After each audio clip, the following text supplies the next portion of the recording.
Devin Jones. I'm with adAPT.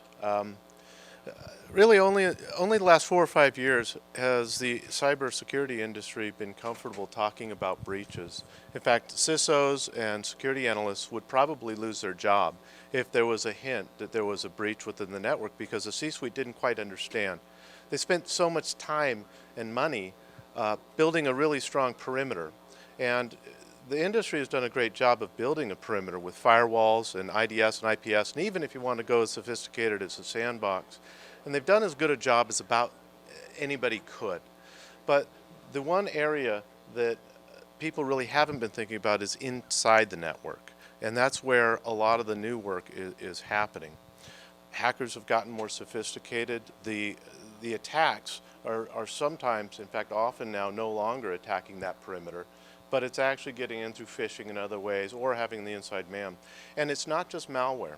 It's also it's unautomated attacks as well as those automated attacks.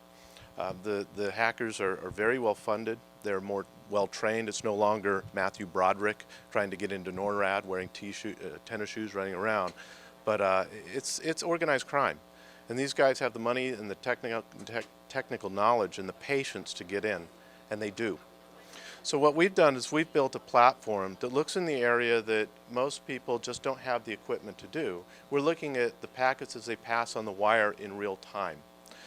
We also have a mobile platform that extends that corporate perimeter out to the mobile devices via VPN to a laptop, telephones, tablets, what have you, and you can actually enjoy the same security that you have on the perimeter.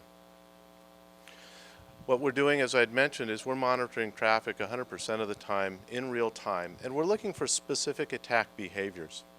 Now, a lot of the different competitors out there are looking for, they're using things like sandboxes and so forth to look at what's happening. That's sort of after the fact.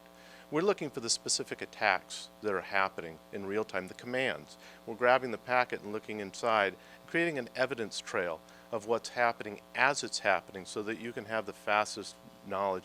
And as the evidence trail builds, we have a very clear understanding of when the attack is really happening. So we find where the compromised host is, but also where the suspicious communication is going, so you see the potential threat. So your incident response folks know where to go and start genuinely remediating, but also then where to do incident response and where it might have gone, where they might have tried to get in, and ultimately start trying to understand where your target is. The mobile platform is very seamless. It is connected directly to the detect platform that we have, so that we're watching both the mobile traffic as well as the internal traffic on the network. And it's 256-bit encryption. It's certificate-based, so it's true IPsec. It's always on. It's part of the profile. You can't take it off, so it's not containerized. So you really have something that people can't take off, and it's you don't have to put a pin or anything. It just works. We have it in one school district that has about 10,000 students who have tried to hack, as you can imagine. They can't get it off, so they're real happy with that. Our deployment model is such that we want to get the mobile in before we do a risk assessment with the customers to understand where their most critical business assets are. And that will include the mobile devices, the laptops, the phones, the tablets, and then understand where we actually put our probes to understand, because that's where we're going to see everything. It's centrally managed. You can have multiple probes throughout the network. We can have up to 1,000 probes, so we do have some very large global customers that are expanding this. It's ultimately scalable. We also have a forensics platform that's coming out right now that is it's a metadata specific, so we do massive data reduction, but it's not just all metadata like many. It's really the security related metadata, the who, what, where, when, and how.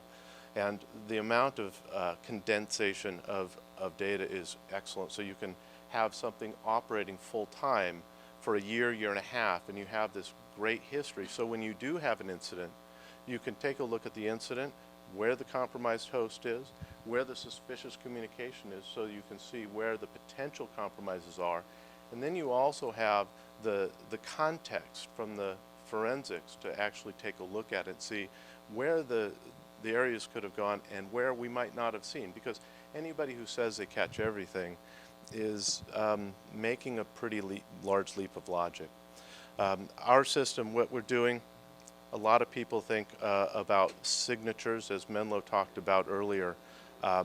We're actually dissecting the attacks and looking at the individual behaviors themselves, and then we're actually building a mix and match using machine learning to understand when that is an attack. So it's not signature, it's not that linear. So it's a lot more effective, and it avoids a lot of the false positives that you're going to see. These are the competitors that usually come up when we start talking to customers. And there are two approaches that I continuously see. I'd mentioned the sandboxing ahead of time, but it's sandboxing and network behavior analysis.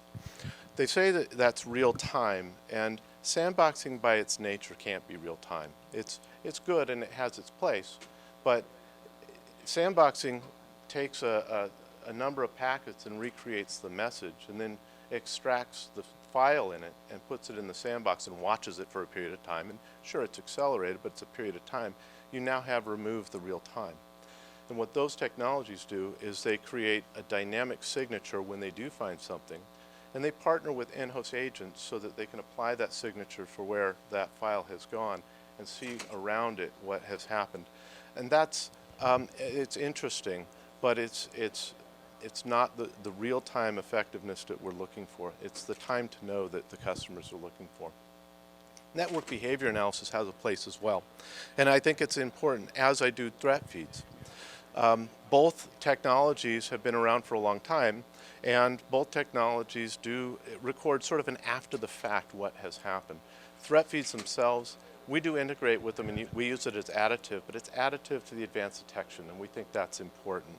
But it is useful, especially with the time windows that it's still relevant. Network behavior analysis is also very important, but again, it's a reaction to the command that somebody has made, and hopefully that reaction is large enough to register with the thresholds that you're seeing. And again, it is important, and it's a good piece of evidence if you couple that with the advanced detection.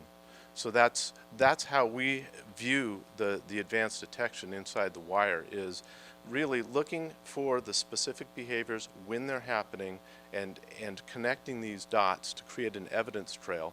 We do link to threat feeds and NBA so that we can use those additively so we can expand that detection. But ultimately, it's keeping it going in real time at line speed as you're looking for the threats.